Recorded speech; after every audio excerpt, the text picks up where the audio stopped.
Уулуурхайн биржийн тухай хуулийг хэлэлцсэн. За засгийн газар улсын хурл дүргэн барьсан. За өнгөрсөн 7 хоногт холбогдох байнгын хороо болон улсын хурлын нэгдсэн чуулганаар хэлэлцсэн. За өнөөдөр бас бүлгийн хуралдаанаар хэлэлцэж угаасаа бодлыг бас гишүүд олон талаас нь хэлэлцэж одоо тодорхой бас шийдвэрүүдийг гаргалаа. За энэ нэг бас хэлцэхэд бол угаасаа бодлыг дагалдуулан одоо өргөн барьсан бас хэдэн хуулийн төслүүд байгаа юм. За энэ дээр бас агентлаг байгуулах тухай одоо хуулийн төсөл. За мөн угаасаа бодлоор зохицуулж байгаа хэдэн зөвлөдүүдийг бас салгаж, томьёолж оруулах зүйтэй. Бирж уулуурхайн биржийн тухай хуулийг бас оруулж ирэхдээ зохицуултын хувьд бол бас ялгаатай зохицуулах юм шаардлагууд бас байна гэдэг зүйлийг бас олон гишүүд гаргасан учраас Монгол Улсын засгийн газар энэ уулуурхайн биржийн тухай хуулиа эргүүлэн татаж аваад за боловсронгуй болгож дахин оруулж ирэх зүйтэй гэж үзсэн. За ийм учраас одоо уулуурхайн биржийн тухай хуулийг засгийн газар татаж авахар энэхүү шийдвэрлэлээ. За дараагийн асуудал нь бол Евразийн эдийн засгийн холбооны одоо улсуудтай байгуулах худалдааны төр гэрээний асуудал байгаа юм. За энэ асуудал эдийн засгийн байнгаараа төсвийн байнгаараа одоо хэлцээд явж байгаа. За энэ дээр эдийн засгийн байнгаараа дээр одоо улсын хурлын гишүүн Батчимэг төр хойшлуулах одоо хөрмөл сандраад хойшлогдсон байгаа. Энэ талаас ингээд хэлцэгдээд явагдана. За энэ дээр бол одоо эдийн засгийн тооцоо судалгаа зарим татварлах зүйлүүд бол байна. Мэдээлүүд одоо шаардлагатай байна гэсэн ийм үндэслүүдээр одоо авсан. За энэ үднээс бол гишүүдийг мэдээлэлээр хангаад цааш нь бол үргэлжлүүлэн хэлцэх ийм бол боломжтой байна гэж үзэж байгаа. Тийм учраас энэ дээр бол одоо бүлгийн зүгээс бол тусгаалan ийм шийдвэр гаргаагүй байгаа гэдгийг бас та бүдээлээ. Тэгээд цаашдаа энэ бол холбогдох байнгын ороод хэлцээд аюулгүйд гадаад бодлогын байнгын ороод одоо хэлцэж зөвшөлдсөн. За үүний дараа бол сойрхон бодлохоор одоо улсын хурлд одоо дахин орж ирэх юм одоо тэгтэй байгаа гэдгийг та бүдд бас хэлж бодож байна. За гурав дахь нэг хэлсэн асуудал бол Монгол улсад агаарын түлш нийлүүлэх одоо Монгол улс болон Улсын албаны улсын одоо хэлцээрийн асуудал одоо авч хэлсэн. За энэ асуудлыг бол бас гişүүд холбогдох байнгын орууд дээр хэрэгцсэн асуудлуудыг гişтэр за бүлгийн гişүүдийнхээ байр суурьдыг бас сонсож байр суурьдаа бас нэгтгэлээ.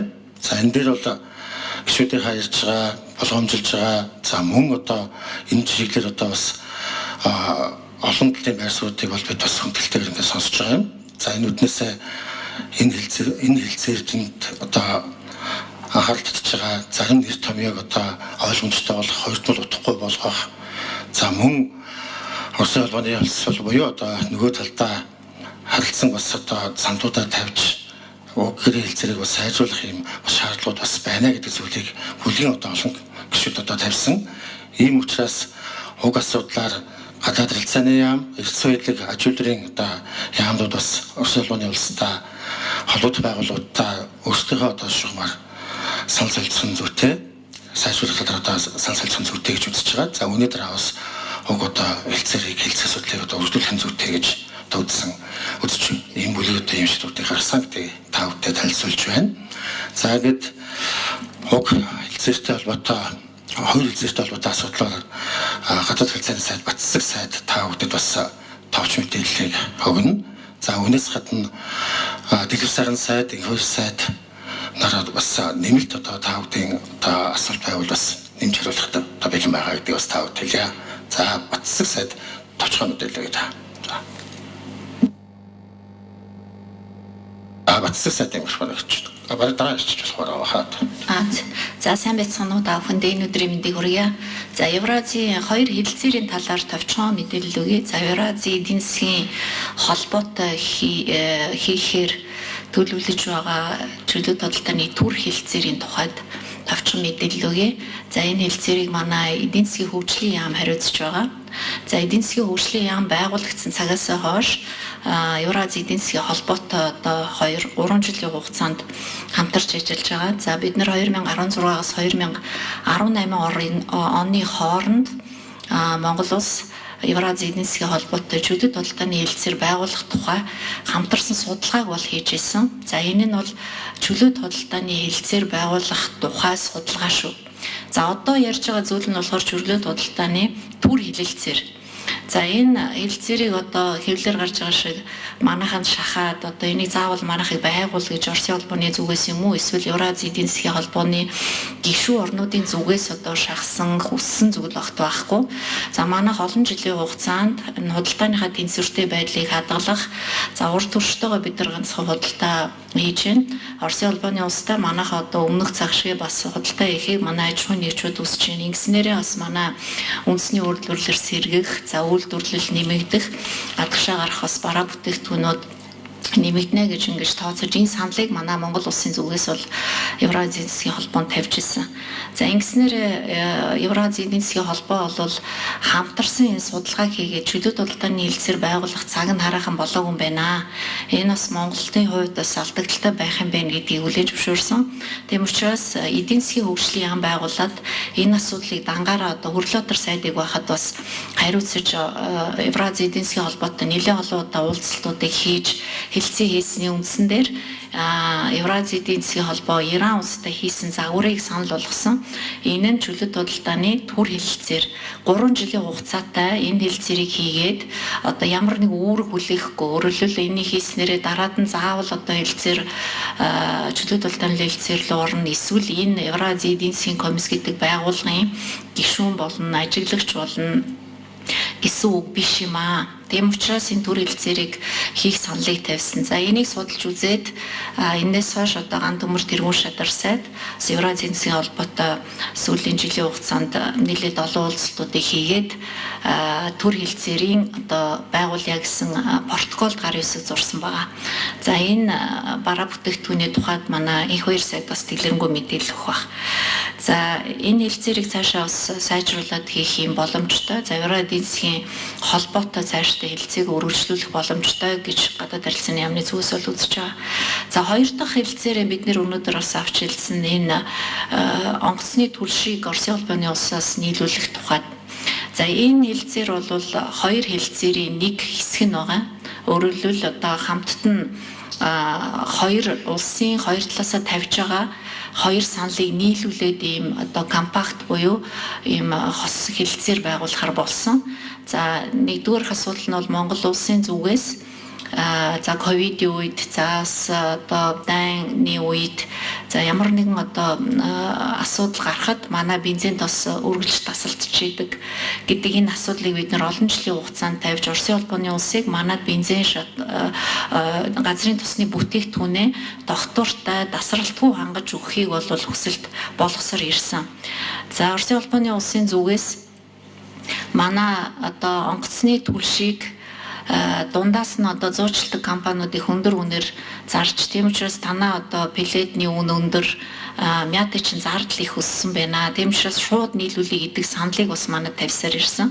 Тийм учраас хоёр талаасаа төрийн өмчт компани байгуулад онгоцны түлшийг Роснефть компани шууд нийлүүлэх гэдэг энэ саналыг үндэслээд Оросын холбооны зүгээс манад одоо онгоцны түлшийг тасралтгүй доктортой нийлүүлээ.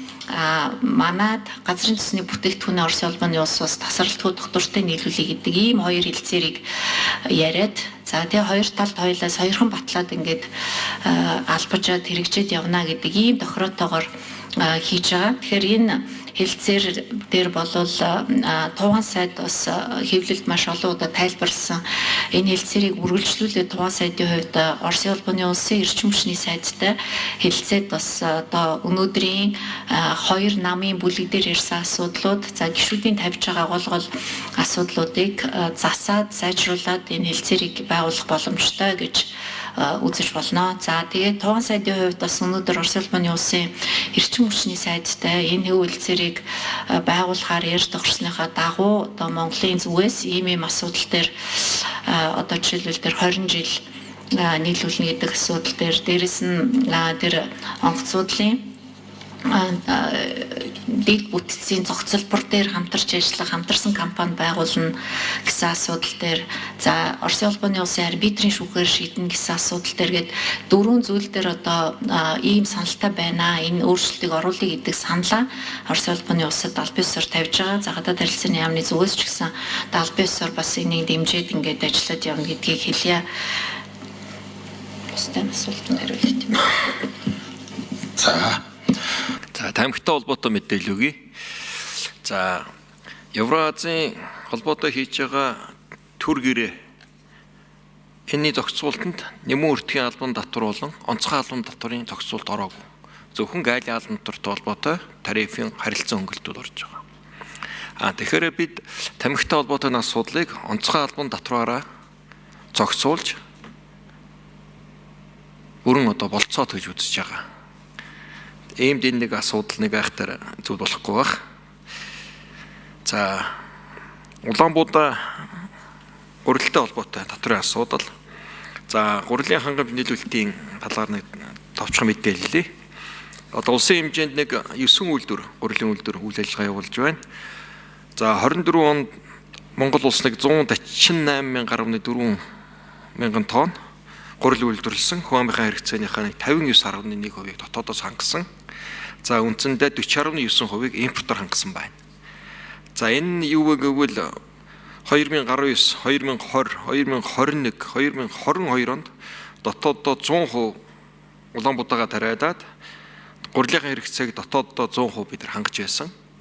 За өнгөрсөн жил болсон хаваржилт хаваржилтын хүндрэлтэй холбоотойгоор ялангуяа баруун бүсэд үнийн өсөлт гурилан бүтээгдэхүүн төр нэлээд өндөр гарсан. Иймд хохирлыг даван туулах, үний доктортой хангах үүднээс улсын хурал хууль баталж гурилын албан татвар Улаанбуудаа малын тэжээлтэй татвартай байсан энэ татварыг бол тэглэсэн. За энэ арга хэмжээ бол үндсэндээ зорилгоо биелүүлсэн гэж үзэж байна.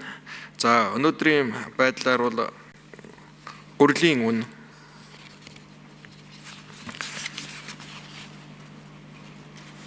за хамгийн гол нэгдүгээр хэрэглэдэг нийт хэрэглээ 80% нь гурилын нэгдүгээр гурил байдаг. 24 оны 5 сард 1802 төгрөг хууль гарах үед ийм байсан бол өнөөдрийн яг 2025 оны 4-р сарын байдлаар 1638 төгрөг килограмм нь болж 164 төгрөг буюу 9.1%-аар буурсан юм үзүүлэлттэй байна. За нөгөө талаас дотоодын гурилын болон тэжээлийн хангалт өнгөрсөн 24 оны ургацтай холбоотойгоор доктортой адил хангагдсан. Одоо гурилын үйлдвэрүүдэд Улаанбуудааны нөөц байна. Мөн бэлэн гурилын нөөц хангалттай байна.